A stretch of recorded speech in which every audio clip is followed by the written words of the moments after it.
Hello નમસ્કાર વિદ્યાર્થી મિત્રો, વેદ ડિજિટલ એજ્યુકેશનમાં આપનું હાર્દિક સ્વાગત છે। આજે આપણે ધોરણ 7 વિષય ગુજરાતીની અંદર નવા પાઠ્યપુસ્તક 2024 પ્રમાણે પાંચમું ચેપ્ટર તમે સાપથી ડરો છો કે, તો એનું આપણે સ્વાધ્યાય સોલ્યુશન જોવાના છીએ। તો ખાસ વિદ્યાર્થી મિત્રો, ચેનલમાં નવા હોય તો ચેનલ સબસ્ક્રાઇબ કરી બાજુમાં આવેલા બેલ આઇકનને પ્રેસ કરો, જેથી અવનવા વિડીયોની માહિતી નોટિફિકેશન મળી શકે। વિડીયો લાઈક કરો, તમારા મિત્રો દોસ્તોને શેર કરો। તો પાંચમું ચેપ્ટર તમે સાપથી ડરો છો કે, જેનું આપણે શું જોવા જઈ રહ્યા છીએ, સ્વાધ્યાય સોલ્યુશન। તો પહેલો પ્રશ્ન, વાતચીત। સાપ વિશે તમે શું શું સાંભળ્યું છે, ચલો કહો। તો સાપ વિશેની ઘણી બધી માન્યતાઓ મેં સાંભળી છે, જેમાંથી થોડીક નીચે પ્રમાણે છે। બધા જ સાપ ઝેરી હોય છે, સાપ ઉડી શકે છે, નાગ મદારીની બીન સાંભળી ડોલે છે, કેટલાક સાપ બે મોંવાળા હોય છે, નાગના માથા પર મણી હોય છે, સાપ 100 ફૂટથી વધુ લાંબા હોય છે, ઘણા સાપ 100 વર્ષથી વધુ ઉંમરવાળા હોય છે અને આવા સાપને મૂછો હોય છે, સાપનું ઝેર તેના લોહીમાં રહેલું હોય છે, સાપને મારી નાખો તો નરને મારતા માદા અને માદાને મારતા નર બદલો લે છે, સાપની કાંચળી તિજોરીમાં રાખવાથી લક્ષ્મી પૈસા ઘરમાં આવે છે, સાપ ખજાનાની ચોખી કરે છે, કેટલાક સાપના પડછાયાથી મનુષ્ય આંધળો બની જાય છે, સાપ વર્ષો સુધી ભૂખ્યો કે ખાધા પીધા વગર રહી શકે છે, મંત્ર વિદ્યાથી સાપને બોલાવી સાપ પાસે મદારીઓ ઝેર ચૂસાવે છે, વગેરે। બીજું, તમે સાપ ક્યાં ક્યાં જોયા છે? તો મેં પ્રાણી સંગ્રહાલયમાં કાચની કેબિનોમાં પૂરાયેલા ઘણા સાપ જોયા છે, પરંતુ ખુલ્લામાં સાપને મેં એકવાર મારા ખેતરમાં જોયો હતો। તમારા ઘરમાં અચાનક સાપ આવી ચડે તો તમે શું કરશો?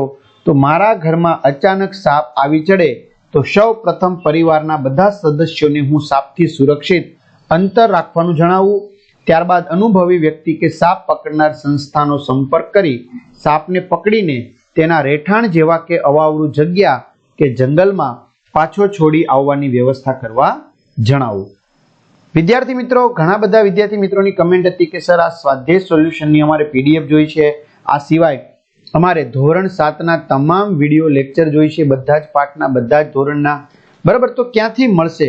તો વિદ્યાર્થી મિત્રો, વેદ ડિજિટલ એજ્યુકેશન નામની આપણી એપ્લિકેશન જે ગૂગલ પ્લે સ્ટોર કે જ્યાંથી તમે ગેમ ડાઉનલોડ કરવાના છો, તો ત્યાં જઈને ડાઉનલોડ કરો, જેમાં દરેક વિષયના પાઠ્યપુસ્તકના પ્રકરણની સમજૂતીના વિડીયો, સ્વાધ્યાય અને અભ્યાસની સમજૂતીના વિડીયો, વિષય પ્રમાણેનું મટીરિયલ, અસાઇનમેન્ટ, પરીક્ષા માટે ઉપયોગી અસાઇનમેન્ટ, પેપરો, જુદા જુદા જિલ્લા પ્રમાણેના પેપરો, એકમ કસોટી, સ્વાધ્યાય પોથી, પ્રોજેક્ટ બુક, સ્વાધ્યાય પોથી।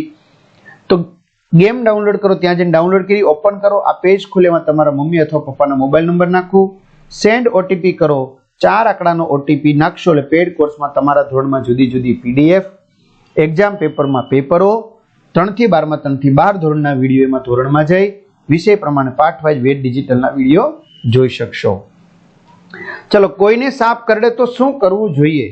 તો જ્યારે કોઈને સાપ કરડે ત્યારે અંગ પર તેના કરડિયાની ઉપરની બાજુ સખત રીતે મજબૂત દોરી અથવા કપડું બાંધી દેવું જોઈએ, કે જેથી જો સાપ ઝેરી હોય તો તેનું ઝેર આખા શરીરમાં ન ફેલાય। પછી તેને નજીકની હોસ્પિટલમાં લઈ જઈને સારવાર અપાવવી જોઈએ। જો સાપ ઝેરી હોય તો તેને ઝેર વિરોધી રસી અપાવવી જોઈએ। ખ્યાલ આવે છે? આગળ જોઈએ વિદ્યાર્થી મિત્રો, એની અંદર નાગ પાંચમે શું શું કરવામાં આવે છે? તો નાગ પાંચમે ઘરની સ્ત્રી દ્વારા નાગ દેવતાનું વ્રત રાખવામાં આવે છે।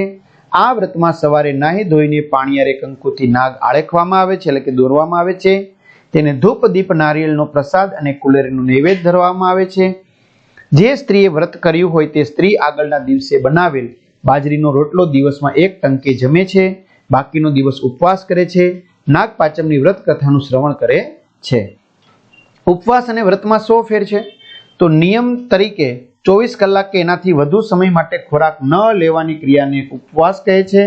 વ્રત એટલે નિયમ લઈને આચરવામાં આવતી સંયમાત્મક ધાર્મિક ક્રિયા। આગળ, પાઠની શરૂઆતની જે 10 લીટી છે એ ધ્યાનથી તમારે શું કરવાની છે? વાંચવાની છે, બરાબર। તો ધ્યાનથી વાંચો અને પછી ઘટનાની સામે સોનલે શું કર્યું તે જોડો। તો ભાભી પાણિયારા પર નાગનું ચિત્ર આળેકતા હતા, તો બીજું, સોનલને અચરજ થયું। તું ત્યાં ઊભી રહે અને ધ્યાનથી જો। સોનલ પાણિયારા પાસે પાછી ગઈ, કુલેરનું નૈવેદ્ય ધર્યું હતું, સોનલના મોંમાં પાણી આવ્યું। ભાભી ગઈકાલનો બનાવેલો રોટલો આજે એકવાર ખાશે, એમ શું કરવા કરતા છે એવો પ્રશ્ન થયો. ચલો, સોના આવું કોને પૂછે ને કહે છે? તો ભાભી આજે પાણિયારા પર નાગ કેમ આળખે છે? તેની બાને. ભાભી નાગને બદલે ઉંદરનું ચિત્ર આળખે તો શું થાય? તેના ભાઈને. મને તો નાગની વાતો સાંભળીને બહુ બીક લાગે છે. તેના ભાઈને. તો મદારીની મોરલીએ સાપ ડોલે છે એ વાત ખોટી? તેના ભાઈને. ચલો, જોડીમાં ચર્ચા કરો અને નીચેના વિધાનો પૈકી જે વિધાનોમાં સાપ વિશેની હકીકત રજૂ થઈ હોય તો હા, અને સાપ વિશે પ્રવૃત્તિ ખોટી માન્યતા રજૂ થઈ હોય તો તમારે શું લખવાનું છે? ના. બરાબર. તો સાપ દૂધ પીએ છે? ના. મિત્રો, જો ઘણી જગ્યાએ હા કહે છે, પણ હકીકતમાં વિદ્યાર્થી મિત્રો એને કારણે એનું શું થાય છે? તો કે મૃત્યુ થાય છે. સાપને 2 જીભ હોય છે? તો કે ના. નાગનો બણી બહુ કિંમતી હોય છે? તો કે ના. સાપ ઘરડો થાય ત્યારે તેને મૂછ ફૂટે છે? તો કે ના. સાપ પૂરેપૂરી કાંચલી ઉતારી ન શકે તો માંદો પડી જાય છે? તો કે હા. બધા સાપ ઝેરી હોતા નથી? હા. સાપ બહુ દૂર જોઈ શકે છે? ના. સાપને કાન હોતા નથી? તો કે હા, સાપને કાન હોતા નથી. ચલો, ઉદાહરણ સમજો, વાંચો અને આવા બીજા વાક્યોને એનો અર્થ લખો. બધા સાપ ક્યાં ઝેરી હોય છે? એટલે કે બધા સાપ ઝેરી હોતા નથી. બધા છોકરા ક્યાં તોફાની હોય છે? એટલે કે બધા છોકરા તોફાની હોતા નથી. બધા દિવસો ક્યાં સારા હોય છે? બધા દિવસો સારા હોતા નથી. બધા કામ ક્યાં અઘરા હોય છે? બધા કામ અઘરા હોતા નથી. બરાબર. તો આવી રીતે વિદ્યાર્થી મિત્રો, ચલો કૌંસમાં આપેલા શબ્દોમાંથી યોગ્ય શબ્દ મૂકો. ભાભી આજ પાણિયારા પર નાગનું ચિત્ર આળેકતા હતા. પાસે પૂજા સામગ્રી પડી હતી. તેને કુલેર નું નિવેદ ધર્યું હતું. આજે એક ટાણું પણ કરશે. ચલો, લીટી દોરેલ રૂઢિપ્રયોગનો અર્થ કૌંસમાંથી શોધી તેની નીચે લીટી દોરો. આ રૂઢિપ્રયોગનો ઉપયોગ કરી તમે બીજું વાક્ય બનાવો. બરાબર. તો આપણે લખવાનું, કુલેર જોઈ સોનાના મોંમાં પાણી આવી ગયું. પાણી આવી ગયું એટલે કે ગમતી વસ્તુ ખાવાની ખૂબ તીવ્ર ઈચ્છા થઈ. બાએ સોનાને માંડીને વાત કરી, એટલે કે શરૂઆતથી બધી વાત કરી. તમારે તે બીજા વાક્ય બનાવવાના. સોનાને જવાબ ન આવડતા ભાભીએ એની વહારે આવ્યા. વહારે આવે એટલે કે મદદે આવ્યા. ચલો, સાપને લગતી કોઈ પણ 3 કહેવતો લખી અર્થ લખો. સાપ મરે અને લાકડી તૂટે નહીં. સંગરિયો સાપ પણ કામનો. સાપ ગયા ને લીસોટા રહ્યા. સાપને ઘેર પરોણો સાપ. સાપના દરમાં હાથ નાખવો. ચલો, પહેલા અને છેલ્લા શબ્દ વચ્ચે ક્રમિક એક નવા શબ્દો ઉમેરી અને તમારે મોટા 5 વાક્ય બનાવવાના છે. જેમ કે આજે વરસાદ પડ્યો. આજે સવારે વરસાદ પડ્યો. આજે સવારે અમદાવાદ શહેરમાં વરસાદ પડ્યો. આજે સવારે અમદાવાદ શહેરમાં 4 કલાક વરસાદ પડ્યો. આજે સવારે અમદાવાદ શહેરમાં 4 કલાક વીજળીના ગડગડાટ સાથે વરસાદ પડ્યો. આજે સવારે અમદાવાદ શહેરમાં 4 કલાક વીજળીના ગડગડાટ સાથે ધોધમાર વરસાદ પડ્યો. એવી રીતે મેં સાપને જોયો. મેં શાળાએ સાપને જોયો.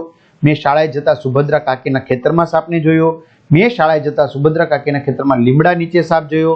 મેં શાળાએ જતા સુભદ્રા કાકીના ખેતરમાં લીમડા નીચે કાળા રંગનો સાપ જોયો અને લાંબો સાપ જોયો. ચલો, ઉદાહરણ મુજબ વિદ્રોહ વાક્ય બનાવો. હું બજાર ગયો હતો. હું બજાર જાઉં છું. હું બજાર જઈશ. અમે સાપ જોયો હતો. અમે સાપ જોઈએ છીએ. અમે સાપ જોઈશું. અમે ગિરના પ્રવાસે ગયા હતા. અમે ગિરના પ્રવાસે જઈએ છીએ. અમે ગિરના પ્રવાસે જઈશું. ભરતે પતંગ ચગાવ્યો હતો. ભરત પતંગ ચગાવે છે. ભરત પતંગ ચગાવશે. મિતાલીએ ગૃહ કાર્ય કર્યું હતું. મિતાલી ગૃહ કાર્ય કરે છે. મિતાલી ગૃહ કાર્ય કરશે.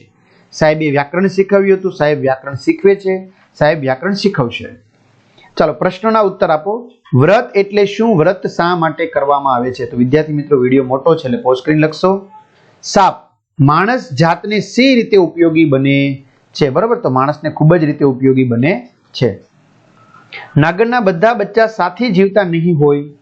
જો તું તમારા વિસ્તારમાં કોઈને સાપ કરડે તો શું ઉપાય કરવામાં આવે છે?